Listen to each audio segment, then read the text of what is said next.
I feel like flying in the sky whenever I can see your smile. It makes me believe that it's heaven. And when you speak with your sweet voice, it turns to silence all the noise.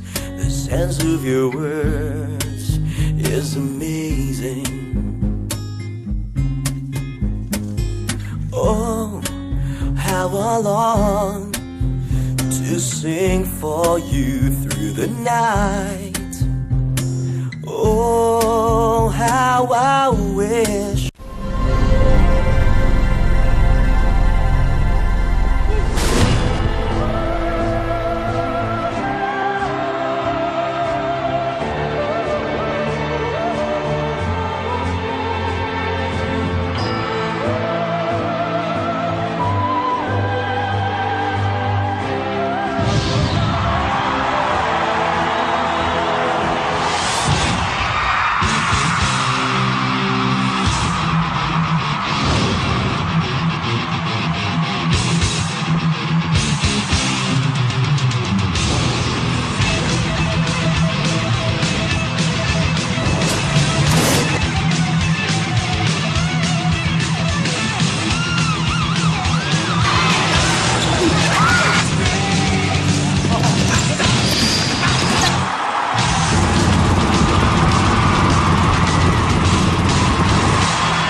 mga bagong project dito sa atong syudad, mga to sa mga barangay, siyempre sa mga kayuhan para sa tanan.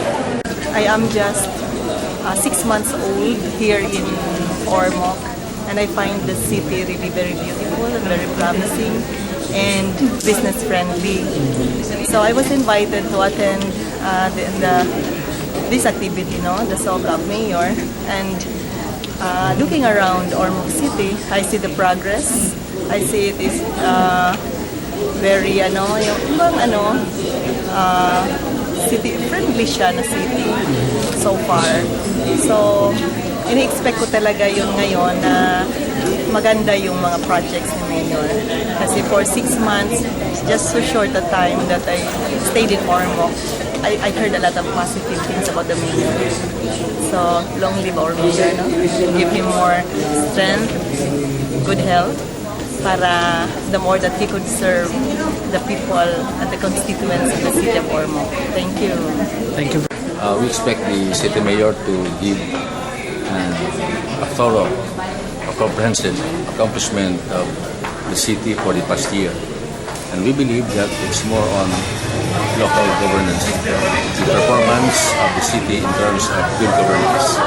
I believe that the city government will pass flying colors. Of course, his achievements and future plans. I'm excited to hear about his plans for this coming year and his last term, and I really look forward to his speech. He's a known spokesperson. Of the year, the previous year met for next year, this year, mas maganda pa, especially for the children.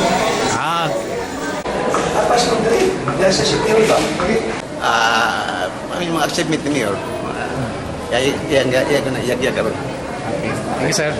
The local chief executive will have to report what he has done for the past previous years, and then also this coming year unsa siya atong himo, unsa tay atong himo. So ato na katungod as local chief executive ato na katungod sa pag-report so the people may know unsay gihimo with the approval of the council, with the vice mayor. So at least mao na pinaka-importante din na present nato, mapasabot nato sa katawhan na ang ato ang pagpadagan sa atong gobyerno manigingon nato sa administrasyon, transparency-wise, transparent ang atong pagpadagan. Mao na pinaka-importante. Thank you very much.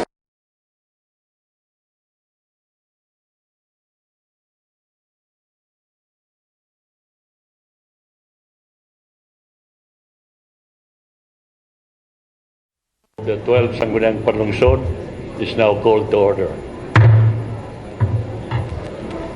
Mr. Presiding Officer, please. The Honorable Floor Leader is recognized. May I request President Marcelo Chong of the Church of Christ of Latter-day Saints, Brother Felipe A. Jaime of the Iglesia ni Cristo, Pastor Ricardo Alano Jr. of the UCCP, and Reverend Father Danilo Pongos of the Saints Peter and Paul Parish to lead us in the invocation. Among pangayoon nga sa pagpadayon ining kalihukan, imong ibubuo ang imong Espiritu Santo para kami makasabot og mabutang sa among panumduman ang tanan niyang ipanulti karon. Og among sa pangayoon nga panalanginan nimo si Mayor Eric Codilla ug uban pa niyang mga subordinate nga magpadayon sila pag-lead sa mayong dalan o sa mga mayong binuhatan. Madungog namo ug nakita namo ang igapadayag liderato ni ining syudara. Kaluy-an mo nga labing magmalampuson ang mga buluhaton alang sa kauswagan sa among syudad, labaw sa tanan magpabilin ang kalinaw taliwala sa imong mga katawhan, hinumdumi sa kanunay ang mga namunuan sa among syudad, lakip na ang ilang mga mahal sa kinabuhi para madumalahan ang among syudad sa matarong. Almighty and loving Heavenly Father, who establishes rulers, kingdoms, and governments, we thank you for granting unto us leaders like our mayor, vice mayor, and city councilors who prove worthy of their calling. Lord, as we hear today our beloved Mayor Eric C. Codilla report the state of the city, we pray thee, who taught us that every good and perfect gift is from above, grant unto us hearts of love and tenderness, that we may acknowledge with true thankfulness and worship thee, the giver of all the successes and accomplishments the city has achieved. Today we are especially